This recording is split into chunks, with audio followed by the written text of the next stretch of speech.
so much, Chair Sanchez, Vice Chair Springer, Vice Chair Bonham.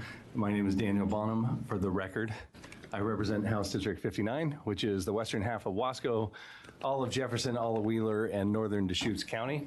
And proud to be here sitting before you today to talk about Ezra's Law.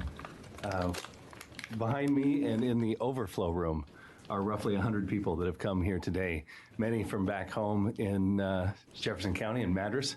And San Am Pass was an absolute mess, and these folks still made it here today. That's how important it is to them. So I appreciate their willingness to participate and the support that brings. So Ezra's Law originated 2 years ago when I received a message from Ezra's grandmother, Tina Jorgensen, who is here today and will testify. And she reached out and shared with me Ezra's story. And I will leave that to her to tell you. But I was so compelled by the story, we followed up that conversation with a meeting with DA Whiting from out in Crook County and DA LaRich from Jefferson County, and talked about what we should do when there's a significant loss of quality of life for victims in terms of how we sentence those crimes. And so Wade brought forward, DA Whiting, I get so informal sometimes, I apologize, a victim in Crook County, Nick Ricks, that was a victim of a gunshot wound. And then Jessica Haynes in Jefferson County was also someone that we considered in this conversation.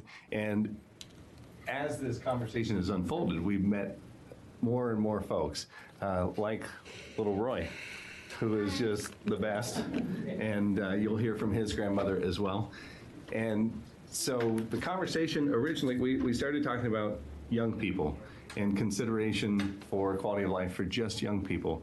But with Nick Ricks and Jessica Haynes, folks that were in their 20s, we realized it's not just about the kids, that there are people that still have plenty of life to live, and that when they're a victim of a crime and they lose capacity, whether it's cognitive function, sight, hearing loss, or permanent loss of use of limbs, that there should be a consideration for those losses to their quality of life when they're victim of assault 1, assault 2, or attempted murder.